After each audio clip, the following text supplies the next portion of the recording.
You don't fuck with me, nigga, fuck you. You a pussy nigga, I can't trust you. These hoes, nigga, I don't lust them. Niggas sit around like a hoe, talk about a nigga like a pussy nigga. These niggas don't wanna see you make unless shit gon' help benefit them. On a nigga got him in town, yeah, bang. Peligroso.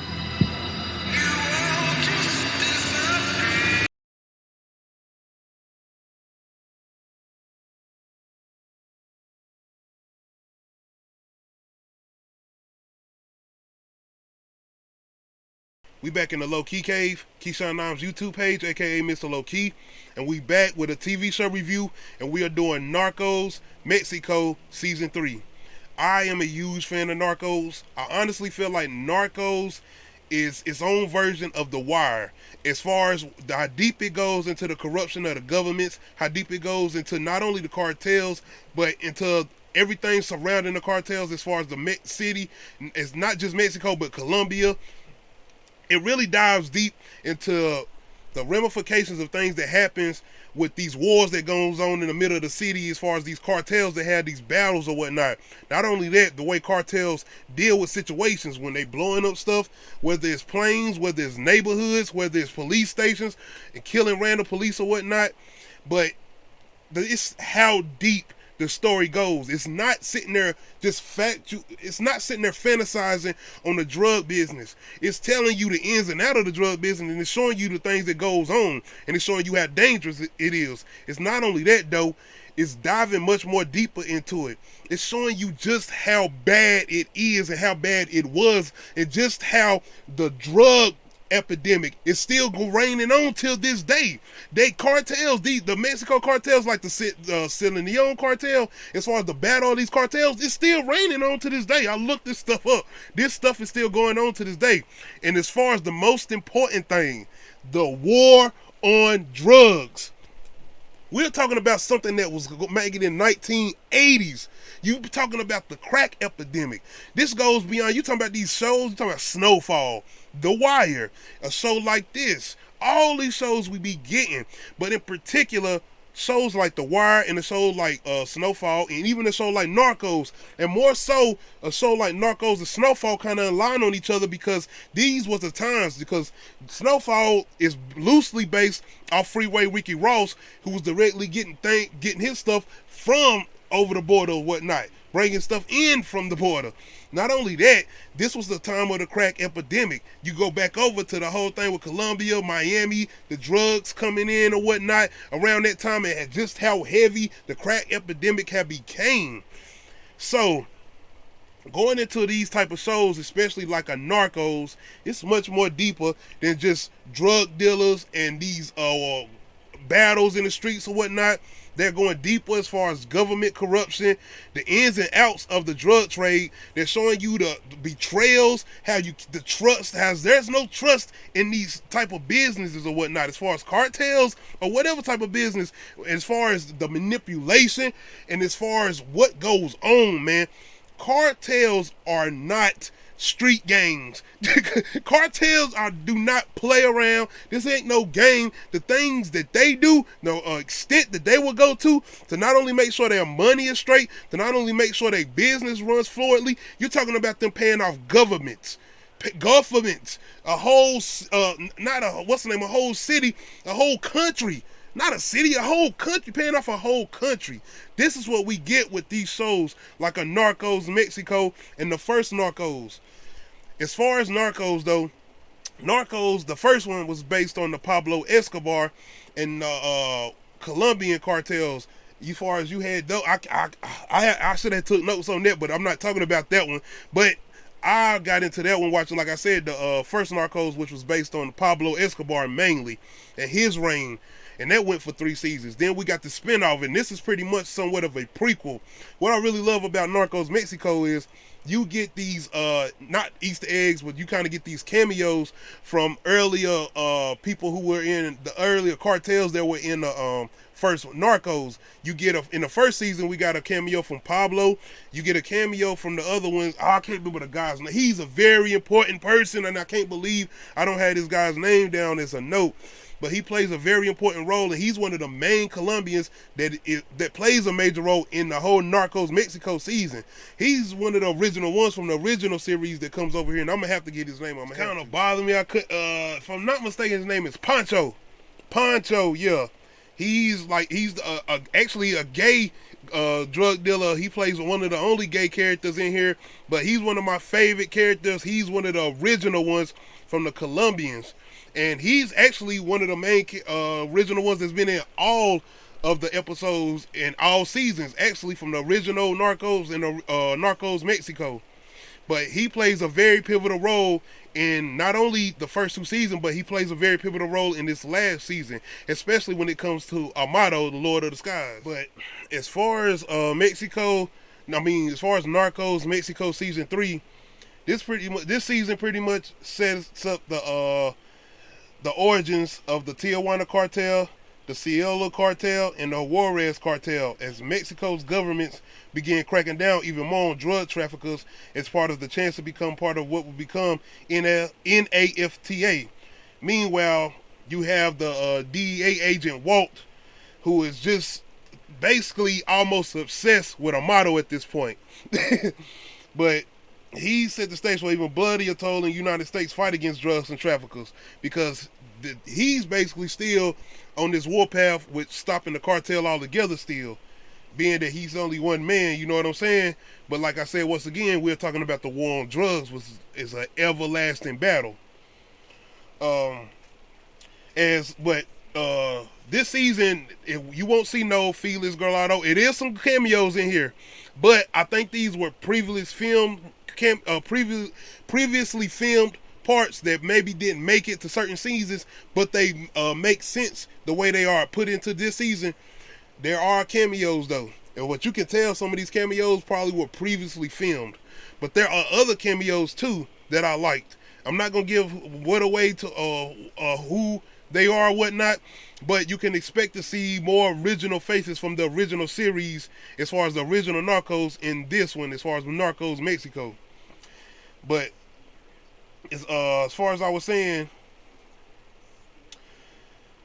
this pretty much is going to focus on Amado pretty much taking over as the main drug supplier or whatnot for all the cartels or whatnot.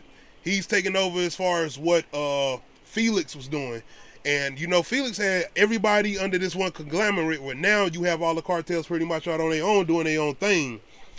And you pretty much had him warning the DEA agent at the end of this second season, like, now it's going to be all that war, because there's no control, there's nobody to put a firm hand on anything when one thing goes out of hand. And that's pretty much what this season dives into, because you pretty much have the, if I'm not mistaken, it's the Tijuana cartel. I think it's the Tijuana cartel. Yeah, the Tijuana cartel, which is run by the Arnelio Felix family. They're pretty much in main control of this season as having the best routes or whatnot. They play a much bigger faction in real life, but the show is on 3 characters, which is Benjamin, his brother Raymond, and his sister Adia. They're pretty much have the main control of routes or whatnot. So in order for the other cartels, which is the Cielo cartel, which is ran by El Chapo, and the pretty much mainly is the Cielo cartel, which is trying to get pretty much get more range or whatnot, get more, because they're pretty much living on ends meets as far as the money they bringing in compared to what the Tijuana cartel is doing. So now you have the whole thing going on with Amado, as far as him basically trying to have something in place as far as government protection, as far as not having to worry about certain things happening, as far as being caught, because starting off this season, no spoiler, I feel like this is not a spoiler, right in the first episode, he's pretty much busted. Amado on a plane, pretty much busted, and he's in lockup for like 3 months. And he's pretty much, like I said, set tone on running this empire and pretty much being bigger, and he does become bigger than Felix ever was as far as what he's trying to do. But like I said, it's a lot going on as far as the factions, as far as the cartels, because you have a Chapo's cartel, the Cielo cartel, basically going now butting heads and having an all-out war with the Tijuana cartel over trying to just move better, get better territory or whatnot, to move product or whatnot, because you have the DEA or whatnot, and all these different law enforcement organizations cracking down on movement as far as drug traffickers. So now they looking for all these better routes, and these other routes in the desert is pretty much a route that El Chapo's trying to go. Speaking of El Chapo, he plays a real formidable role in this season, being that he gets locked up in this season, and he spends most of his time this season in jail. So going throughout this season, like I said, you pretty much have these different factions of wars breaking out with these cartels, so to try to find out who can remain on top. Not only that, you have this power struggle with El Chapo within his organization, because he's not, like, at the moment, he was not the reigning leader.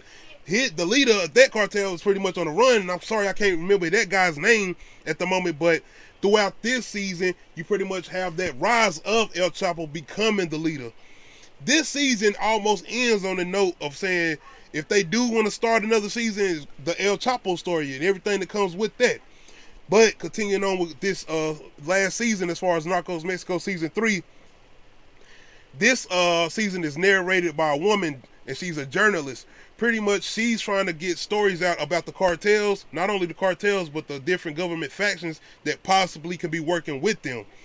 And they really dive deep into the cartels not liking it and going after these journalists. Like, they were going after multiple journalists, putting hits out on them and killing them.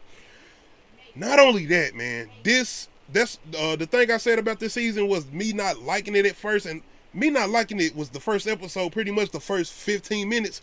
After the first 15 minutes, I was all into it.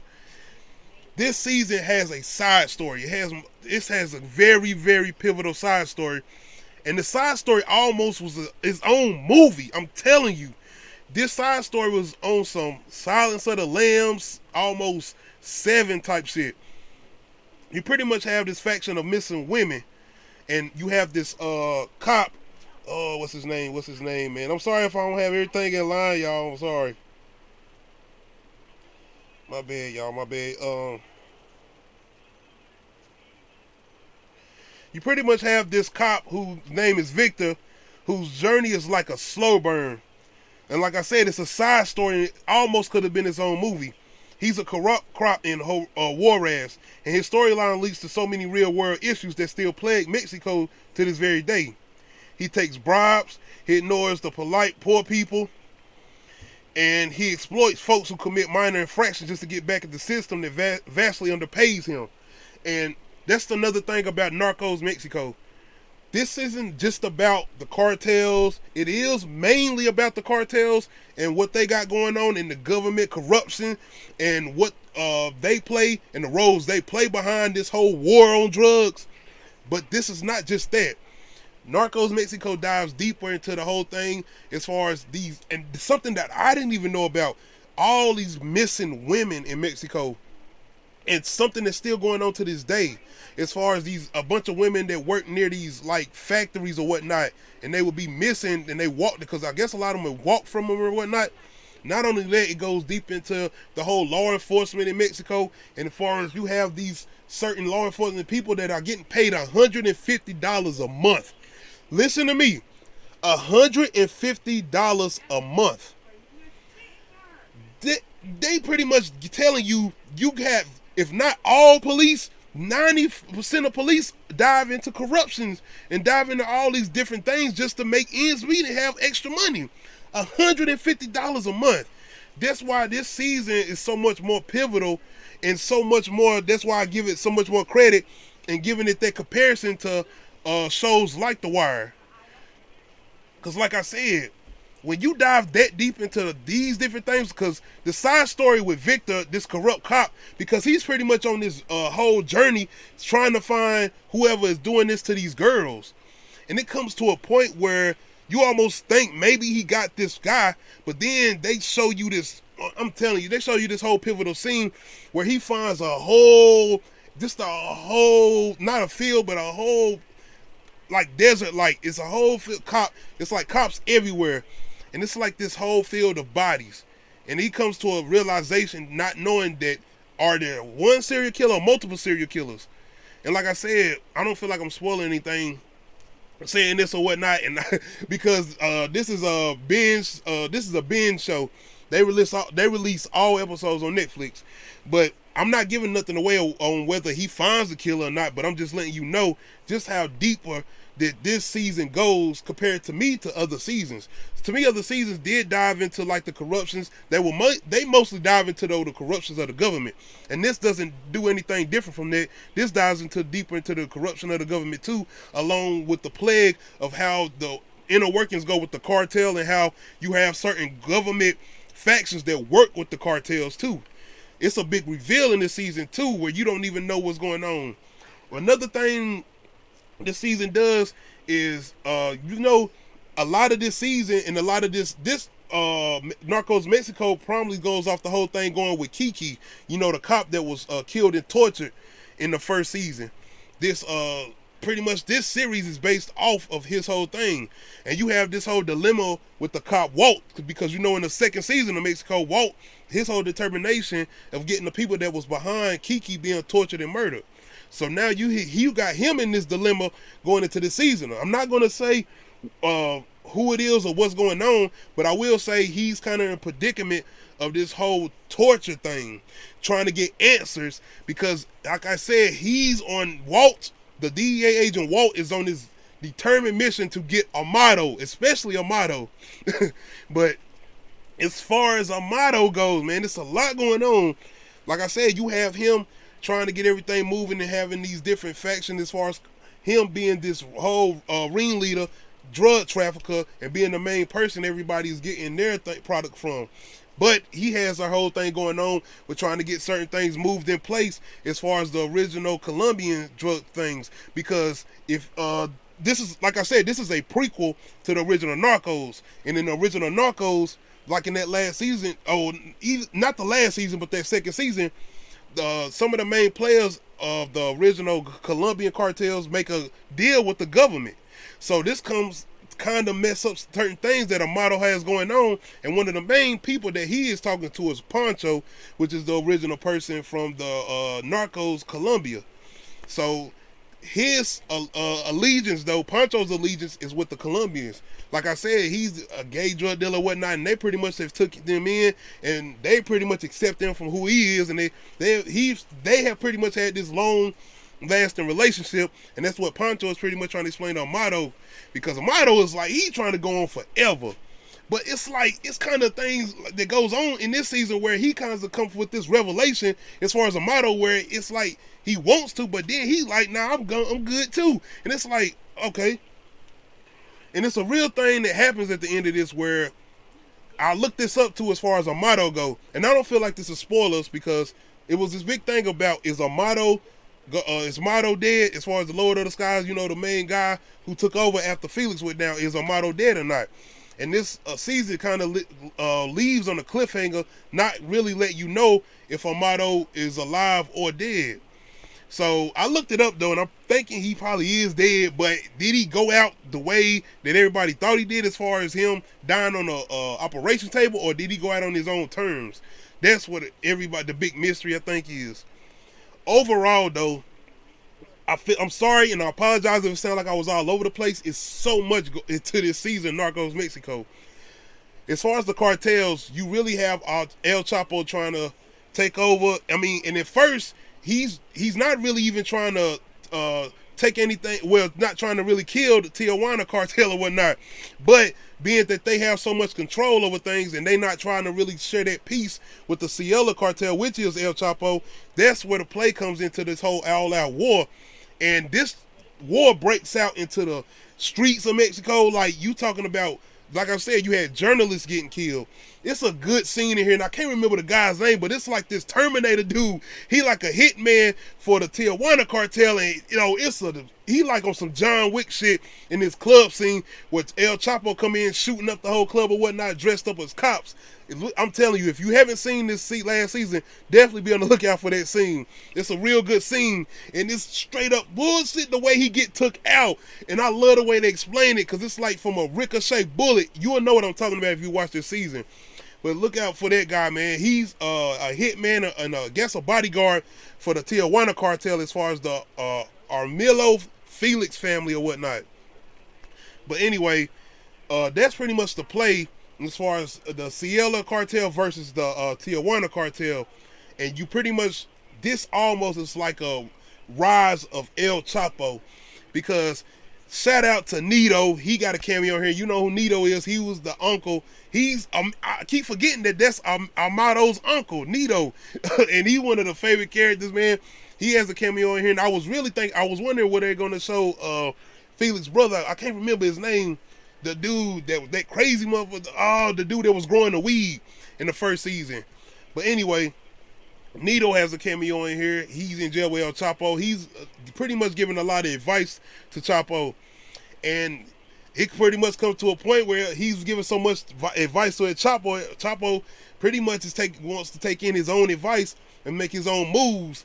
And he says something too. It's like, if everybody sees you talking to me, it's kind of like who's in charge.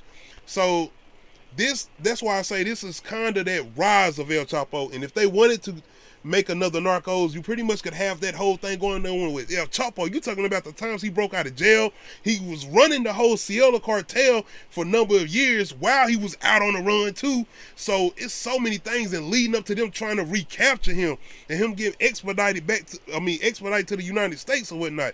It's a lot you can do with that El Chapo story if they do come back doing the whole Narcos thing. Because like they said, they could do Narcos Tijuana, Narcos Cielo, because at the end of this season, it's a lot of people still alive. Tijuana cartel, they do take a hit. One of the brothers do end up being shot. I'm not going to say who the brother is, but one of the brothers who do end up being killed. It's a lot of new characters in here this season. I can't go through all of them. One of the ones that's a standout for me, though, is a guy that played this. I don't remember the guy's name, but it's a character called Mayo. He's kind of a solo act. He doesn't really want to join no groups. He's kind of like doing his own thing. He's kind of this boat guy. He has his own boat or whatnot, but it's kind of, things kind of go left, and he kind of has to pick a side. I'm not going to say the side he chooses, but he kind of has to pick a side, and I really liked his storyline too. But I really enjoyed the whole side story with the missing girls or whatnot. Like I said, it could have almost been its own TV show, if not a movie or whatnot, with the corrupt cop Victor. It really could have been its own story, own TV show with what he was doing. I was really in tune with that, and I really enjoyed what they did with that. Not only that, bringing light onto the situation as far as all these missing girls and these women that have been killed in Mexico, because I don't even think it's really missing, but a bunch of women that keep being killed and having these factions that is being multiple people that are doing it just because nobody cares or nobody's looking into it really like that. Not only that, them diving into the whole political situations or whatnot Mexico has going on, and the connections between the government and cartels or whatnot. It's a lot they really dive into, and that's why I give it these comparisons as far as The Wire. Once again, I want to say I'm sorry if I was all over the place. This is probably one of my most difficult reviews because of so much that was going on. There's people I probably didn't even get the name, man. It was a lot going on, but I just tried to get to some of the main or the key things that was going on in this season or whatnot. Because I keep saying, to me, they are not really fantasizing the whole drug trade or drug traffickers or whatnot, or the cartels. They're just showing you just how bad these factions really were, and just showing you the extent that they would go to keep power and control. Not only that, money and control and power. The cartels, the things they would do, these broad daylight shootouts, no matter who's out here shooting anybody. Like, they got this scene where they got a shootout in the middle of like a store or whatnot in this parking lot, and they just shooting at anybody. People stay shooting people just because they thinking it's somebody else and it's not. And they don't care. They just going about it any way possible. But it's just showing you how this shit was going on, and how the underpaid cops were, and how you didn't have really people looking into this situation because these cops are so underpaid. So what was they supposed to do about murdered women or whatnot, or these drug traffickers and cartels? it's a lot they dived into, especially in this last season of Narcos Mexico. So I really enjoyed it. I feel like Narcos has not dropped a beat on none of its episodes and none of its seasons. I feel like this might have been one of the most action-packed seasons that it's had. Other than that, man, Walt, the DEA agent Walt, speaking of him, he has, to me, kind of with a side story dealing with certain, I guess an informant, where they trying to get information from this person, and it, like, there's no happy endings at all. And that's why I give it the comparison to The Wire, because, you know, like, The Wire really wasn't no happy endings or whatnot. And all this so-called war on drugs or whatnot that's still going on to this day, and the things that's still going on to this day, and all this corruption with governments or whatnot, these type of shows really dive into these things, especially a show like Narcos Mexico. So that was pretty much my review of Narcos Mexico Season 3. I want y'all to let me know in the comment section, how did y'all feel about this recent season? Did y'all enjoy it or whatnot? Once again, how bad if I sound like I was all over the place. I'm pretty much sure I sounded like I was all over the place, but I really enjoy these as far as these episodes, and I really enjoy what Netflix has done with Narcos. I really wish they would promote it better and promote it more out there, because I feel like it's a very, very underrated show that not a lot of people know about. But if you're not watching Narcos, even the first one and this one, as far as Narcos Mexico, you definitely need to check it out. But y'all let me know in the comment section, how did y'all feel about this recent and as far as the last season of Narcos Mexico, how did y'all feel about it? Hit that like button, hit that subscribe button. Don't forget to hit that notification bell to let you know when I upload new videos. This is the road to 400 subs. We out. Luego el caos trae buenas oportunidades, licenciado. Quiero una cabeza en el shampoo. No te preocupes, carnal. Me voy a encargar. See me smile at the actual situation. And because they can sense that I'm not afraid of it, yeah, it's only because of my experience prior to.